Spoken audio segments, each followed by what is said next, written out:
Now then, Marley, pin your lovely ears back because it's an important one, this. The other day, the Vice President of the European Commission, his name escapes me, Antonio Scumbaggio or something along those lines, he said, and this is a direct quote, on Sky Television, he said, populists and extremists who argue against immigration. Okay, bookmark that sentence or that quote, particularly the word extremists. On the same day, the new Home Secretary, which is the old Home Secretary, Theresa May, was all over the news channels announcing that she was going to introduce new laws against extremists. There's that word again. She's going to bring in laws against extremists, and extremists, according to the Vice President of the European Commission, are people who argue against immigration.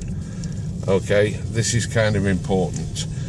The Vice President guy, what he said went out on a live feed on Sky. The importance of that is that the broadcasters presumably didn't know what he was going to say and therefore weren't able to edit it out. But he let the cat out of the bag in a big way there, Marley. He said, and at the risk of labouring the point, extremists who argue against immigration. Yes, on the same day that the Home Secretary announced new laws against extremists. Anybody who thinks that we are going to get a free and fair referendum on EU membership perhaps wants to be giving their head a bit of a shake. It was perhaps a little bit too close to the last time that the government and the media pretended that somebody who was at risk of dying of Ebola had arrived back in Britain.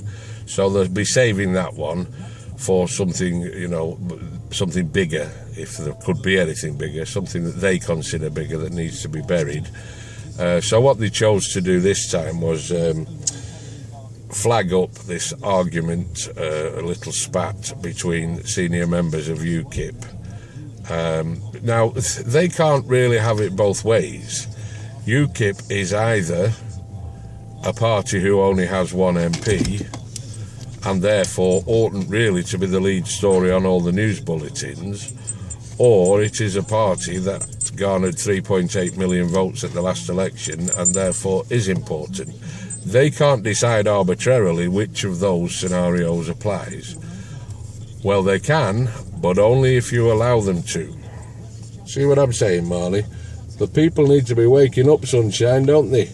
The people need to be waking up. It's all smoke and mirrors, but you're not bothered, are you? You're not bothered. You just want to go and chase a ball. So that's what we'll do. Vote UKIP as and when possible. Support UKIP.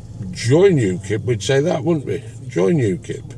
If you want there to be any chance, and you don't even need to be particularly enamoured of the idea of leaving the EU, but I think everybody is entitled to want to have free choice in it.